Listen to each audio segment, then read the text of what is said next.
Hello and welcome. I'm Stuart Craner, co-founder of the Thinkers50.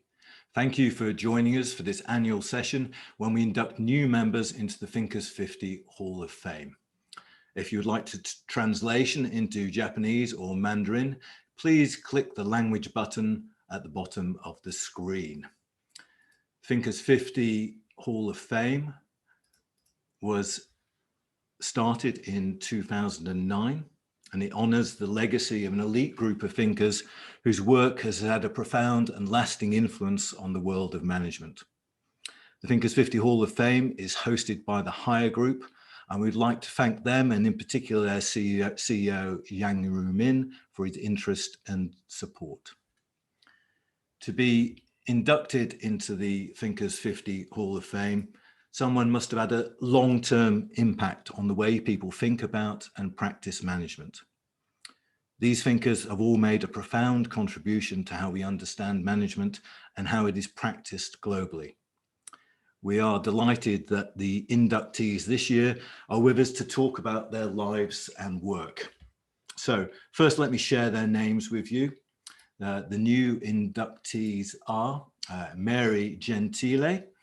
Mary is the creator and director of Giving Voice to Values.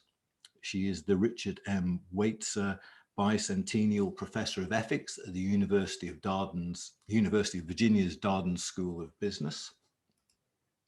The second inductee is Dr. Reuel J. Koza, who's a thought leader, entrepreneur, business leader, academic, author, macadamia nut farmer, musician, and Africanist change agent. He's the author of Attuned Leadership, African Humanism as Compass. The third inductee this year is James Moore. Jim is the author of The Death of Competition, Leadership and Strategy in the Age of Business Ecosystems. And we would like to posthumously acknowledge the work of Rosemary Stewart, who lived from 1924 to 2015, the author of The Reality of Management, which came out in 1963. And Rosemary was a prolific researcher and author into the realities of managerial work. And we're really delighted that Maya Karika of Warwick Business School has joined us to talk about Rosemary's work. And finally, in alphabetical order, is Sue Vinicum, CBE, professor at Cranfield School of Management in the UK, a globally influential researcher on diversity and women's leadership. The Hall of Fame now includes members from Germany, India, the Netherlands, Ireland, Japan, Canada, the UK, Switzerland, South Africa, and the United States. So we're delighted you could all join us today. I'm going to have a conversation with each of the new inductees into the Hall of Fame. Please feel free to send in your questions, responses, comments, insights along the way, and I'll try to include them in the discussion as well. So I'll keep with alphabetical order and first welcome Mary Gentile to have a conversation. Mary, welcome and congratulations. Thank you so much. I'm honored to be here and in this group. So Mary is the driving force behind Giving Voice to Values, a pioneering business curriculum for values-driven leadership, which has been presented and or piloted in over 1,300 business schools and organizations globally. Mary is the author of Giving Voice to Values, How to Speak Your Mind When You Know What's Right, and has authored numerous other books and articles.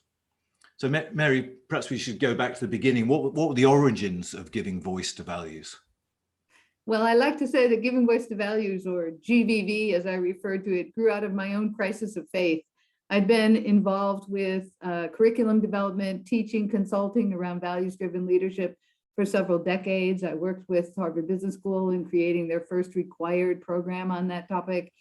And I began to feel frustrated with the way we approach these issues, both in companies and other organizations, as well as in education. We tended to approach it as if it was entirely a cognitive issue. You know, if you give me a framework and I can put all the data into the box and the right answer comes out the other end, and then I'm done. I know ethics. And what I was finding with students and with managers and practitioners is that quite often, even frequently, they had a sense of what the right thing to do was, or the right direction to go in, but they just didn't think it was feasible. They didn't think it was possible in their organizations. And so that insight, coupled with a lot of the new research around how people actually react to values and ethical conflicts, which is that they tend to react more emotionally and then rationalize after the fact why it was the right thing to do. Those two sort of insights or observations led me to want to create a new approach. Yeah, so from 1985 to 95, you were a faculty member and manager of case research at Harvard Business School, and one of the principal architects of Harvard's leadership, ethics, and corporate responsibility curriculum. I mean, it strikes me now, looking back, how strange it is that these things weren't really part of the curriculum before then. Yeah, not in a formal way. Of course, there were individual faculty, many of whom I knew when I was there, who certainly were concerned about these issues. But in terms of the kind of research that was encouraged and rewarded, in terms of the kind of crowded curriculum that folks were trying to deliver, the idea of a really dedicated approach or attention to this topic was not so much included. That was also one of my motivations, because one of my roles was to try and encourage the non-ethics faculty to address these issues, not the unethical faculty, but the non-ethics faculty, folks who taught finance or marketing or operations.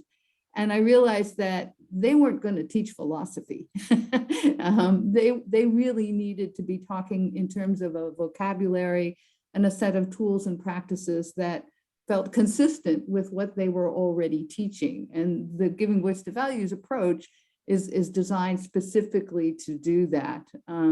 It's also one of the reasons why being at Darden has been such a congenial fit for me, because it is one of the business schools that for a long time has really explicitly tried to attend to ethics. And some of my colleagues there kind of look at GVV as ethics 2.0. They've already been focusing on a lot of these issues, but now we really need to focus more on this rehearsal and practice and peer coaching and building a kind of moral muscle memory that Giving Voice to Values is all about. I suppose the paradox with values is that they're always personal rather than organizational, but they're played out in an organizational space. I mean, organizations are kind of are ethics free in a way as constructs. Well, in my view, I think actually there are values or ethics, if you want to call them, that are pretty much embedded in organizations. They may not name it that way, but it's there. And a lot of what we try and do with GVV is focus specifically on how do you find ways as an individual manager or executive to align your values with the direction that the organization needs to go in. And in some cases, to try and influence the organization. Organizations, of course, have espoused values, but they're not necessarily always consistent with their practiced values. And that's actually one of the tools that folks can use, is looking at that conflict, that paradox. So why is it more important than ever to address these issues, do you think? Well, I think it's always been important, but I think that what's interesting now is that decisions can have such a broad and rapid influence just because of all the technological advances, the size of organizations, the speed of information, our impact, and also some of our current crises, such as the environmental crises that have reached a kind of really breaking point. And so, although these issues have always been important, I think that there's a kind of urgency to not make people good, but to actually enable people to act on values that are often there. So where does your work go next? Well, it's interesting, I developed it thinking it was just for graduate business education, and it keeps growing beyond that. So, we've started to work obviously with not just with MBA and undergraduate business education, but with education in other professions. We're starting to work with law schools and schools of medicine and nursing, engineering. I've recently worked on a project for the Online Ethics Center, which is a global engineering education program. But then it grew to organizations, and initially that was businesses, but now it's also healthcare providers. We've worked with the military and the police. One of the places where I'm most excited right now is University of Virginia has a new democracy initiative, and I'm working with the individual who's leading that program to talk about whether we can use some of the Giving Voice to Values methodology, which is about enabling people to talk about and develop action plans around values-driven positions, to work with that initiative to apply that to some of the principles of democracy that in the world right now, there's major challenges. But I think the biggest sign of progress is that there's a debate around these issues. Whereas I think probably they weren't debated certainly they weren't debated in the same way in the 60s and 70s. I think there were sort of two sides to that, I'd say, Stuart. One is that, yeah, they were taken for granted, and certainly in democratic nations that had a tradition. Certainly in the US, we took certain things for granted. But also when you talk about debate, there's constructive debate and then there's shouting at each other. And I think right now what we need to do is to really practice some of that more constructive debate. I started, even before I developed Giving Voice to Values, I understood this when I was working at Harvard Business School, because I designed and taught their first required course on managing diversity, is what we called it in those days. But it was on DEI issues. And I remember there were certain topics, such as affirmative action in the US, that were so hot that it was very hard to have a constructive conversation. And some of the pedagogical methods I developed for being able to move to that conversation are things that influenced my later development of Giving Voice to Values. I think the art of constructive conversation is actually the thing they should be teaching at business school, perhaps.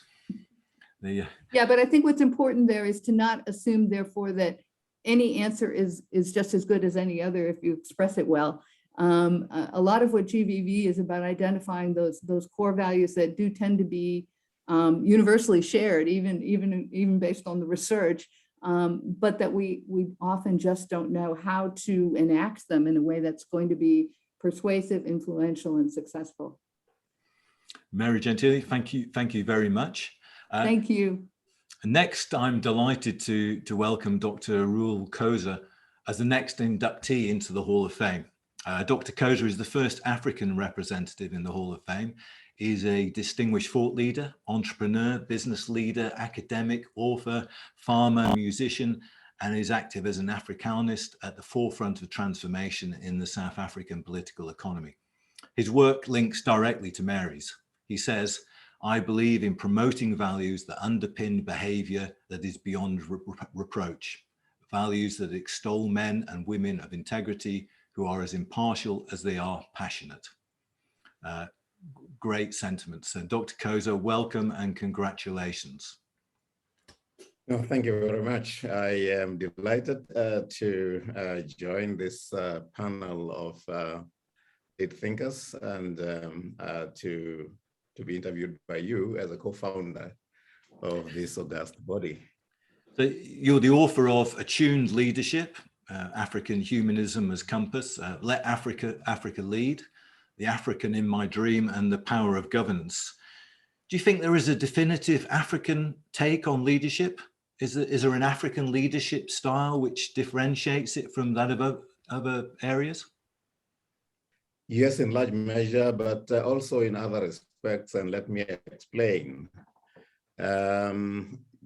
Globally, there has been an acceptance of the Japanese approach to leadership and management called Kaizen. That doesn't mean that there are no other thinkers elsewhere in the world that may not have thought along similar lines. Mine is basically based on a belief system generally referred to as African humanism. It's an African world view. So the answer to that is yes, in very significant respects. There is a distinctive way of looking at the world. There is an African worldview on which African leadership and African management should in fact be predicated. But one could argue that currently there's a more dominant worldview, namely the Western worldview, which I would argue should in fact be balanced off by an approach to the world that you could call Afro or Afrocentric. In other words, look at the world from an African vantage point. So in terms of cultural influence, yes, there are African influences that shape the world that we live in, which is which is almost counter to Cartesian thinking. Rene Descartes will say, I think, therefore I am, or cogito ergo sum, which effectively says that whatever one thinks in the lone citadels of oneself determines what actually happens in society. By contrast, in an African context, there is an expression that has become very popular, that's in one of the dominant language groups, Nguni, is pronounced as Umuntu Ngumuntu Ngabantu, which effectively says, philosophically translated, I am because you are, and you are because I am. In other words, we are an interdependent superspecies. We don't exist in limbo. And with that kind of belief system, I think then you could actually say there is a worldview that actually predisposes us to look at the world in a given way. Some of the fundamental beliefs there, call them values, are expressed in idioms, proverbs that actually are embedded in the cultural archetype of people in Africa. I'll cite one or two. I have cited one already about I am because you are, and you are because we are. Allied to that, you would have those relating to governance or leadership. In isiZulu, would say inkosi inkosi ngabantu. In other words, there's no such thing as anybody being king unless there are followers or vassals. There is an interdependence between leadership and followership. In my own language, there is one that translates to one finger cannot pick a grain. Picking a grain should be an easy matter, but if one finger wanted to be individualistic, it would battle to pick up even a light and simple particle as a grain.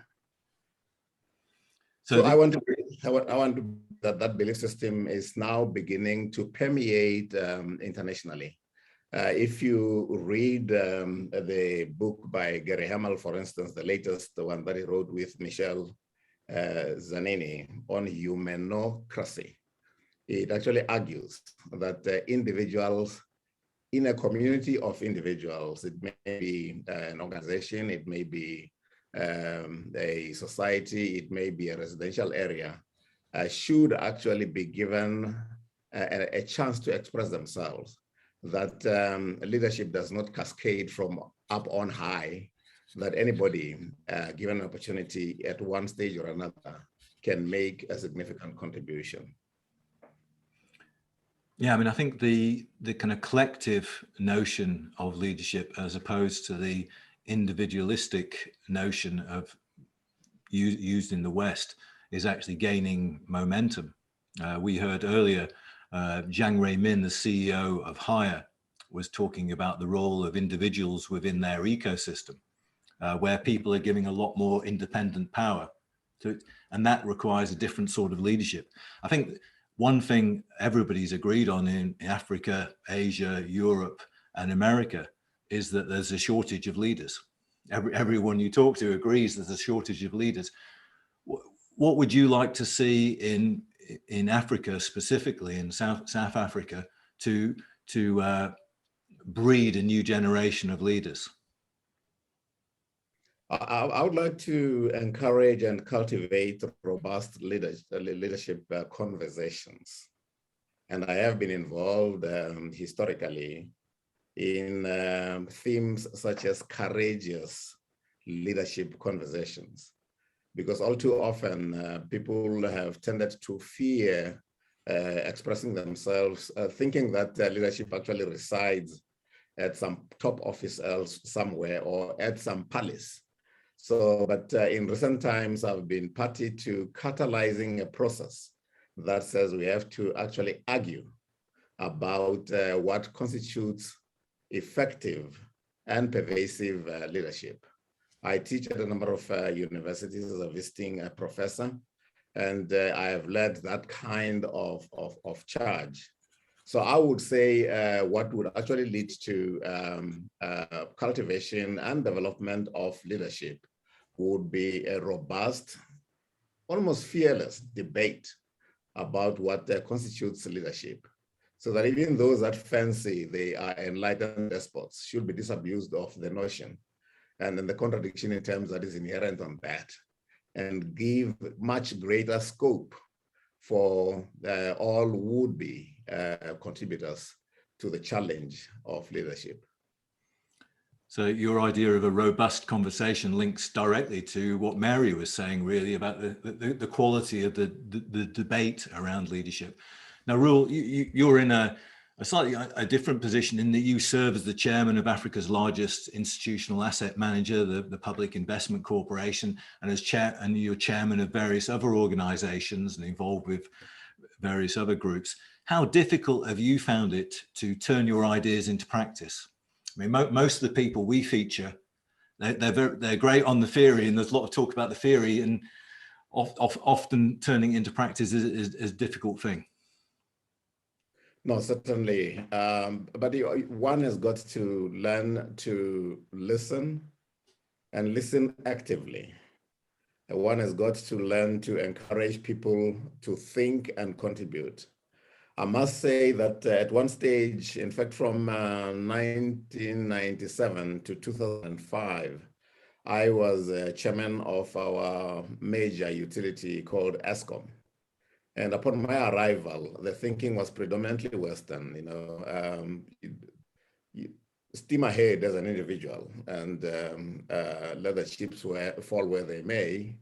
And if you are somewhere in the top floor, somehow you can actually cascade what it is you say, or allow that to encourage that to cascade to those at the bottom.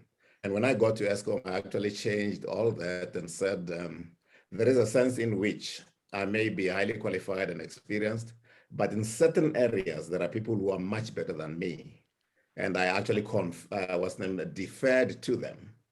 And in due course, they learned also to defer to me. And that way we gained alignment. So upon arrival at ESCOM, even though mine was in general management and I have been trained in psychology, and ESCOM was predominantly an engineering function, an engineering organization, also replete with chartered accountants. In due course, they came to understand that leadership plays a catalytic role. I think I was doing that also kind of informed by one of my father's philosophies, who said, well, in order for anyone to succeed anywhere, particularly in a leadership position, you need a measure of intelligent ignorance. In other words, play not so knowledgeable, and everybody will actually help you. And with that as the approach, 5 years later, the utility, which was one of those that actually generally followed, was voted the Global Power Company of the Year, and it was also rated above the sovereign. So there is a sense in which if you put your mind to it, you can actually change things. And following that, I was chairman of one of the leading banks. My approach was similar. Upon arrival, people tended to believe that, if you're not a chartered accountant or an actuary, there is a sense in which you can't lead the organization. And with the kind of approach that I've tried to outline, upon arrival, just to quote one index, the debt equity ratio, the share price was 75 rands. And by the time I left 9 years later, it was 249. bespeaking, as it were, the approach that says everybody has a contribution to make, and with multiple synergies aligned and flowing in a given direction, you can achieve a great deal more. And so I also have occasion to teach at universities, and I introduce that there, and I find that lately it actually receives great resonance. How do your activity, I mean, you spend your time composing music, farming, running businesses. How do all these activities support each other? For example, you're writing lyrics for the 850 compositions of your late cousin, I believe. I think there's the world is actually integrated. It's a composite whole. There are those amongst us who will express themselves like I'm trying to express myself now to you and to the panelists in a manner that is just the spoken language. But you can express yourself perhaps better in other ways. And I found that music actually conveys that, and conveys it very, very commendably. People listen to creativity, enjoy relating to somebody communicating themselves in very, very creative terms. So my genre of music is actually choral and classic. So even some of the belief systems are expressed in some of the lyrics. Perhaps I could just give you a very, very brief peep into some of the lyrics. There is one song titled Mentiro Ya Bula Bula, which in English is Deeds Speak. And the lyrics extend to say, deeds speak. They speak in a language that is understood by everybody. Be still and let the deeds themselves speak. So that communicates creatively. The music is very, very well written. The actual composition of the music is by my cousin, and it was a sort of collaborative effort. And virtually all of the songs are pregnant with meaning. Creativity speaks. So Dr. Koza, thank you very much. And we should say, if you check out Dr. Koza's website, you can actually download the music from there as well as finding out about his many books and his other interests. So Dr. Koza, for the time being, thank you very much. The next much appreciated, Stuart, and thank you very much to the panelists and the people who have listened to our conversation out there. I'm much obliged. Thank you very much. The next inductee is James Moore. Welcome, Jim, and congratulations.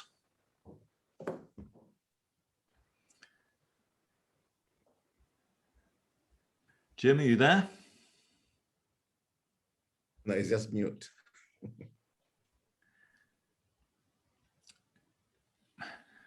Okay, got it. Got it. Okay, so Jim is the pioneering champion of business ecosystems. He developed the first comprehensive theory of business ecosystems and conducts scientific research, consults, teaches, and invests. And is a former senior fellow at Harvard University and a Berkman Fellow at the Berkman Klein Center for the Internet and Society. His Harvard Business Review article, Predators and Prey, A New Ecology of Competition, won the McKinsey Award for Best Article of the Year. And he is the author of The Death of Competition, Leadership and Strategy in the Age of Business Ecosystems. So Jim, welcome. Thank you. What first ignited your interest in ecosystems? How did you get there? Whoa. I think if we go clear back to high school and pre-high school, I was interested in physics and biology, and I just found those systems fascinating. And I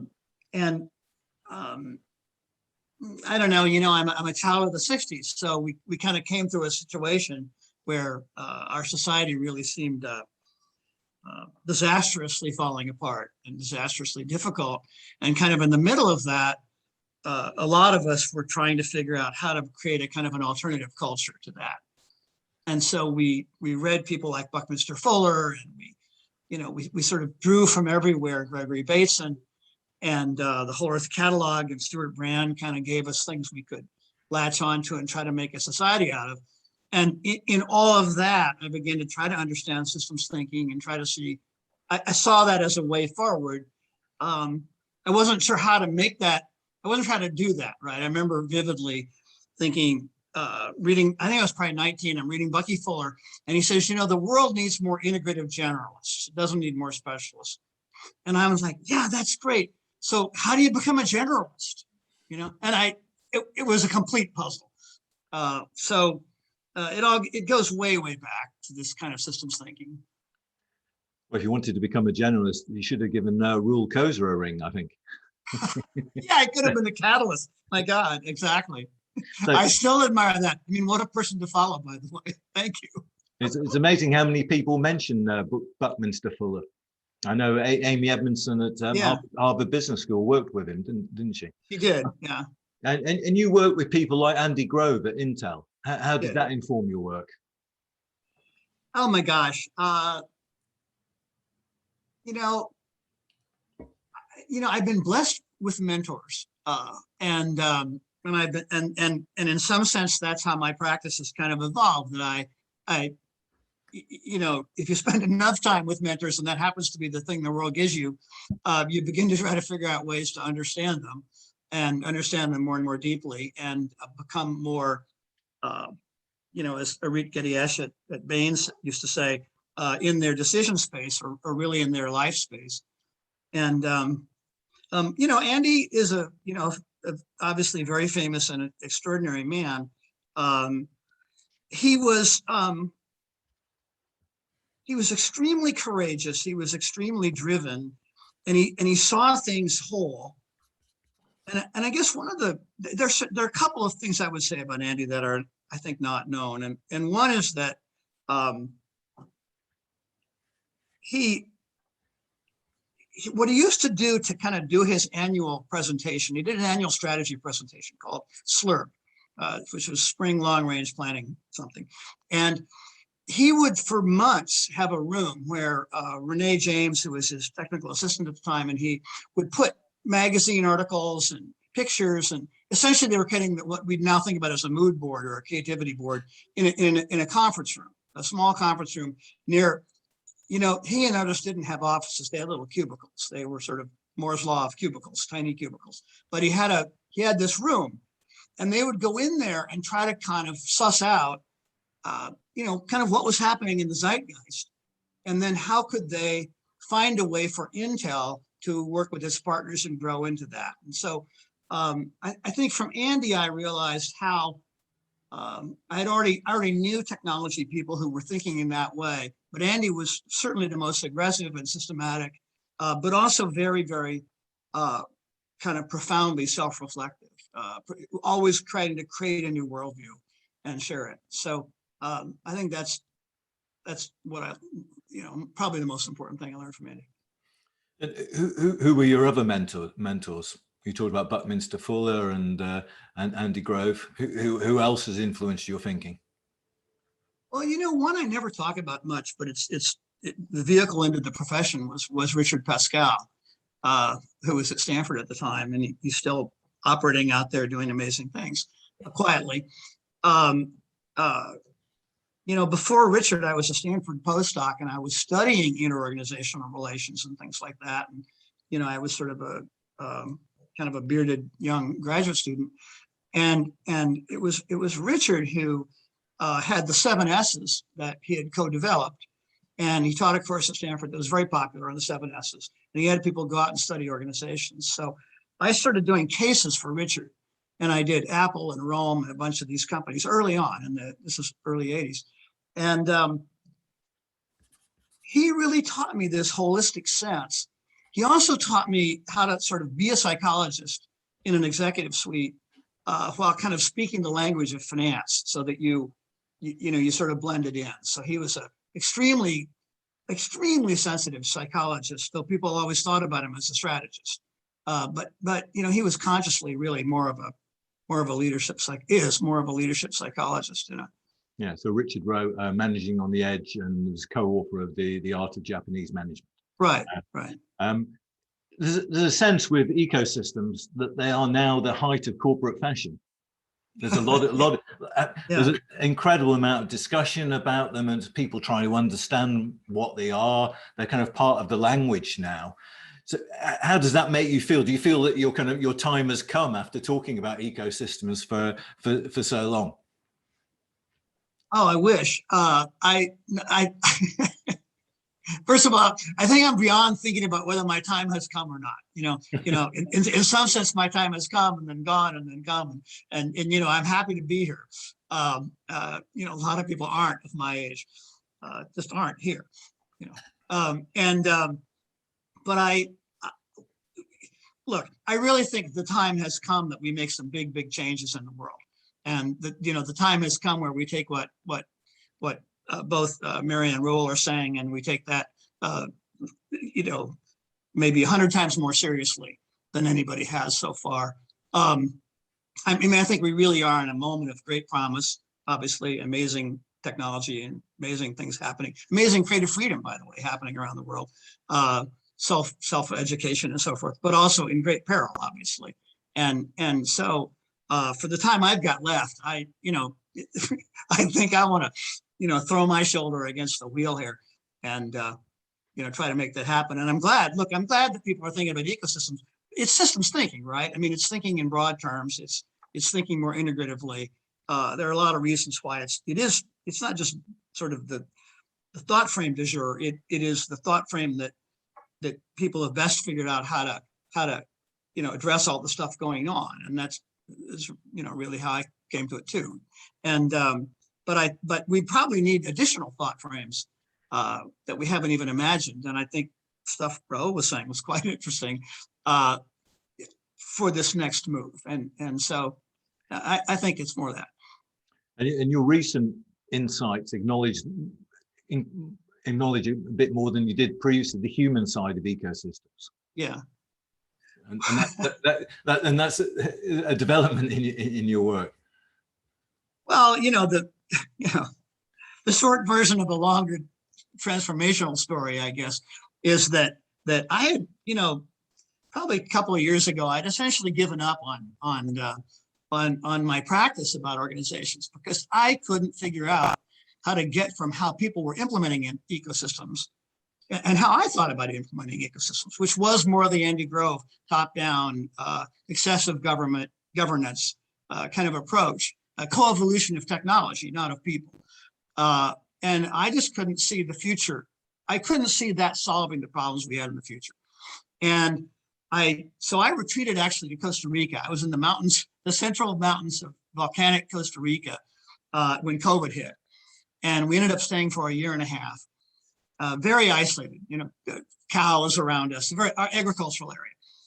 And in the middle of that, about a month in, I get this little note from Mr. G at Hire Group saying, we would like to talk with you. This is not a spam call. Please reach out to us. We're a real company, and we'd like to have a dialogue with you. And I just was like amazed. So I, short story, we had a set of amazing letters back and forth, Mr. G and I, and then I was introduced to Mr. Zong, and we have ended up having some amazing conversations, one notable one, 2.5 hours. I had asked him for 3 1-hour sessions to talk about something. And I said it was a big ask. He said, oh, of course. And then I realized he was going to do the whole 3 hours then. He really opened my mind to how absolutely fundamental human potential is and how from his standpoint, and I think mine now, that literally the only way we can solve these things is by unleashing human potential on a very broad scale. Not by 100,000 people thinking very smartly, but by 7.5 billion people, helping people engage their creativity and work together. So yeah, I've totally rethought things. Are you succeeding in becoming more of a generalist? Oh my gosh, yeah, I guess so. I think my my previous panelists are also sort of the ultimate generalists in a way. Yeah, I think I've succeeded at that. I mean, to be honest, I realized at some point that to be a generalist that's any good, you've got to go deep into several different, or at least from my standpoint, had to go deep into several things. So I've got a bunch of 10-year periods where, I was blessed with the health to, to learn some stuff that now is coming together. But yeah. Jim, thank you very much. A delight to talk to you as always. Thank you so much. I recommend Jim's book, The Death of Competition. It's still very, very relevant for the times we're living in now. So I commend his work. Thank you very much, Jim. Thank you. Congratulations. Thank you. Next, we come to posthumous acknowledgement of Rosemary Stewart. Rosemary lived from 1924 to 2015. She was somebody whose work I'd come across, but know vanishingly little about. She was a British researcher and writer on business management and healthcare management. Born in London, educated in Canada, and then returned to the UK to become a fellow in organisational behaviour at Templeton College, Oxford, Dean of the Oxford Centre for Management Studies and Director of the Oxford Healthcare Management Institute. We're really lucky today that to give a sense of Rosemary Stewart's work, we have Maya Karika from Warwick Business School, who's an enthusiastic supporter of Rosemary's work. Maya, welcome. Thank you very much. It genuinely is a genuine pleasure to be here. And I should say, before I was at Warwick, I was at Templeton College. And indeed, I met Rosemary, and she was gracious and kind, and was an excellent, wonderful, warm human being, alongside being a wonderful scholar. So it's a double pleasure to be here and talk about her. I mean, a lot of her work, such as evidence-based management, sounds very contemporary. It's incredibly contemporary. And I think what she was trying to do, and she started very, very early. Her first work was after she finished in fact, she published a book before she finished her PhD at LSE, which I think is very telling. But she was really fascinated by, and it's interesting, the connection to Dr. Moore's point, but she was actually fascinated not by what makes us generalists as managers, but actually what makes us continually different. And she makes this point, which I think is a very apt one, that actually it's the various paths to success are evidence to the fact that there isn't just one way to manage, and there isn't just one way to organize your time. So, and hierarchy doesn't in and of itself explain to us why people do things differently and why managers make the choices that they make, or indeed why they sometimes just surge and are driven by momentum, and they don't reflect on what it is that they're doing and why they're doing it. And I think in that way, the entire opus of her work, which was really just about understanding managers very carefully, giving them a lot of attention, trying to understand why is it that they're doing what they're doing and how might they be doing it better, simply through a more heightened awareness. She talks about being analytically proactive. And I think in and of itself, could there be anything more timely than that as a general kind of prescription, given that most of executives I certainly know and have observed rush to have 5 minutes free time to have a tea or a lunch, much less to think about the choices that they're making in a more comprehensive way. So yes, absolutely timely in my view. I mean, among other things, her research involved a detailed examination of how managers actually spent their time. Like one project involved 160 senior managers in a variety of organizations keeping detailed accounts of their work over 4 weeks. And it's amazing how little management research actually does things like that. You think Henry Mintzberg's work on the nature of managerial work, there's not many others have actually done that. Yeah, I mean, we attempted something similar, though our kind of version of in-depth was actually politely harassing, I shouldn't say this, shadowing executives for a long time. And so we did it with a smaller number of people, but with much longer durations rather than diaries. But I think, yeah, absolutely. She was of her time, I think, and I think your mention of the Oxford Centre for Management Studies is apt as well, as one of the first kind of centres that took management studies seriously, and her lifelong commitment, and I think this is partly why she's not as well known as Henry Mintzberg, was to the science. It was to trying to understand in rich depth, what accounted for people's jobs, what accounted for differences between people's jobs, and how can that help people make sense of what it is that they do. So for instance, how might it help people make better choices about the jobs that they're moving into, for instance, rather than just presuming that somehow the job description would tell you everything. To what extent can you make reasonable choices? What are your demands that you absolutely have to meet versus the constraints that are going to tie you in some way? And what is the domain that you're going to kind of take yourself as responsible for? And I think my personal view is, I think there's a double-edged sword when it comes to her work, in the sense that she was extremely rigorous, and her books, if you read them today, are, even for a scholar like me, they are extremely scholarly. And unlike Henry Mintz's work, for instance, she didn't necessarily make very many attempts to make them snazzy.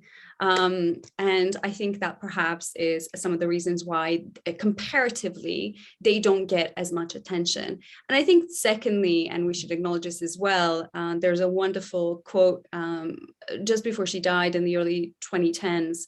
There was a special issue of Leadership Journal on her work, and she talks there about being told that she was a woman gate crashing a man's world. And I think it is very apt. And she also talks about how in the late 60s, when she went to Harvard, she was told by the then dean, Harvard Business School, that no woman would hold her post at Templeton and at Oxford at that time at Harvard. So I think she was she was a woman at a certain time, and I think we should acknowledge that. And also she was much more interested in actually working directly with managers and helping them on a daily basis. NHS, National Health Service in the UK, chief executives and chairs, she worked with them a lot. And for her, self-promotion wasn't necessarily the end of the game. And I think there's a beauty in that as well. So it was more about kind of everyday practice. She was incredibly prolific, and her books actually sound more approachable than they actually are, actually, in some respects. Yes. The Boss, the 1958 book, The Boss, The Life and Times of the British Businessman. The Reality of Management is probably the book she's best known for, 1963. The Managers and Their Jobs.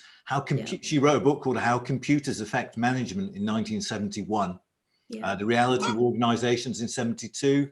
So which book would you recommend, or what's the best way into her work, do you think, Maya? I think actually I'm just checking it now because I made a note of it, and I thought I actually wouldn't recommend a book. I would recommend there's an article, and if anybody is interested and is kind of looking, please reach out to me. I still find her work valuable. I use the framework in my research. It's actually a 1979 paper called Managerial Agendas. I think actually that's a really nice summary. It's about 10 pages long, and it goes into the framework that I briefly mentioned, which is demands, constraints, and choices. And I think in a way it positions that against this question of what is your agenda? What are you actually trying to do? What are you actually trying to achieve? And then situating that and giving you a reflective kind of almost a toolkit for thinking through how the demands of your job that are set, some of those constraints that might be malleable, and some of your choices, which are most certainly malleable, how being more reflexive about those vis-a-vis the agenda that you're setting or hoping to set for yourself, how that might actually get you into a better place. Her kind of big, I think, impetus really was that key to managing better is having information and insight into how you actually manage, and then some clarity. And this is where Professor Gentile's work is relevant, some clarity as to where it is that you're actually trying to get to. And that takes time and that takes effort as well, but it's well worth it. So I would actually start there. That's a brilliant suggestion, Maya. Your enthusiasm and passion for Rosemary's work shines through. And it would be really good if we got a few people to reconnect with her ideas to make them think about how they actually spend their time. I'm trying. I'm teaching on Monday. There you go. All right. Well, thank you. Yeah. Thank you very much, Maya. I really appreciate you joining us. And finally, alphabetically at least, we have Sue Vinicum. Welcome, Sue, and congratulations for joining the Thinkers50 Hall of Fame. Thank you. you founded you're a kind of a household name in the UK. You founded the Cranfield International Centre for Women Leaders in 1999. So what was the genesis of your interest? How did you get to that stage? Okay, thank you, Stuart, and thank you very much for the wonderful recognition of my work. Yeah, I mean, I guess I'd been really a researcher within the whole field of gender for a number of years up to the late 90s. And I think the common belief then was that women didn't do well in organizations because they lacked human capital. But by the end of the 90s, there was increasing evidence showing that girls were outperforming boys at every level of education and at universities. And indeed, organizations were attracting huge numbers of women into their organizations. But what was really clear and really striking was that women were not moving into serious leadership positions. So that's really which actually really captured my attention. And I decided to set up the centre and to really focus on trying to understand what are the barriers facing women and why they don't move up that pipeline to the top jobs. And at the same time, I wanted to get some kind of signifier of progress. And we just decided a bit, by luck, to look at how many women directors there are on our top boards. And in those days, FTSE 100, there were just under 7%. So that's where we started, Stuart. And I don't think it's improved hugely, has it? I think it's... Oh, indeed it has. I'm just writing our report right now, and we're up to 38% women on FTSE 100 boards. So in terms of actually women on boards, that's doing well. But unfortunately, they are mainly in non-executive directorships and not getting the big jobs. And I think one of the big issues that we're now looking at is, I think the assumption underpinning the Lord Davis Review and the Hampton-Alexander Review was that actually getting a critical mass or meeting this target ultimately of 33% women on the top boards would not only impact the boards per se and how the boards worked, but also gender diversity and diversity underneath the board. And that's really what we're looking at now. Yeah, I think that only 7% of FTSE CEOs are women. Absolutely. That's exactly right. Yeah. No traction at all. And have the barriers changed in the time you've been researching and monitoring this? I think they have. I mean, obviously, I was working and researching on this with my other colleagues at Cranfield for 10 years. So when the government announced the Lord Davis Review and then subsequently the Hampton-Alexander, I guess I was the obvious expert researcher to bring on board into the steering committee. That really did ratchet up completely, because back in 2010, we were only at 12.5%. So as you can see, we've made a big jump. And that was really, I think, driven by these targets of originally 25% and then 33%. Originally the search consultants, the recruitment consultants were, I would say, quite hostile to actually being seen as actually key players here. But that's completely turned around in the last 10 years. And I think we have some fantastic commitment from that community, which is really key to the progress we've made.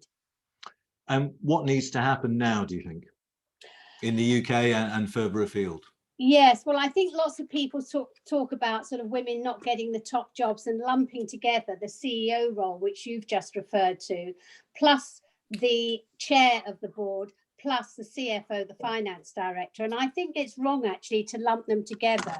I think that the reasons for the lack of women in those roles and the appointment processes are quite different. And what I think and what I'm pushing for this year is we go for more women in chair roles. That's a very, very key role. They're in charge of the board. They're in charge of the appointment of the directors at board level. And ultimately with the board responsible for the appointment of the CEO, and through that, the executive pipeline. And I'm happy to say that this year is the first year we see a real upswing. So 15% of the FTSE 100 boards are now chaired by women. And I think we will see an increase there. And I think we have to work through the chair to try and get more traction on actually taking seriously, I think, talent management and succession planning in terms of diversity. I don't think that's taken seriously enough. And where is best practice? Which countries do you look to where you think they're doing some of the right things? It was a very good question. I think there's quite a complicated answer. So I think corporate governance is very different in different countries, and different countries clearly have taken very different approaches. I mean, we've just heard from Reuel in South Africa, who have actually gone for quotas. Now, Norway also went for quotas, and so did a number of other countries. In the UK, as you know, the government was very much against having quotas, and we've gone for voluntary-led business targets, which in general have been effective. The only problem is that you get a big variance. So at the very top of the FTSE companies, you've got companies like Diageo, Unilever, GSK rather, who have got around 60% women on board. But at the bottom, you've got somewhere like Ocado with only 17%. So that's the problem with targets. It strikes me in thinking, talking to Mary and Reuel and Jim and Maya's comments about Rosemary Stewart, that in many ways the divide between being a researcher and a campaigner is really interesting, isn't it? But, it is, and I can honestly say that I think I've moved much further over to being a campaigner, and I'm almost anti-theory in certain respects. So if I can take an example, been a big push in the years that I've been working here, Stuart, on, Susan, can you find the ultimate business case for women on the board? Well, actually, the finance professors love it, and they do all these fancy correlations between 2 women on a global board and financial performance. I mean, actually, it doesn't make sense with all the millions of variables in between. And also, by the way, I don't remember white men ever having to put forward a business case for men on the board.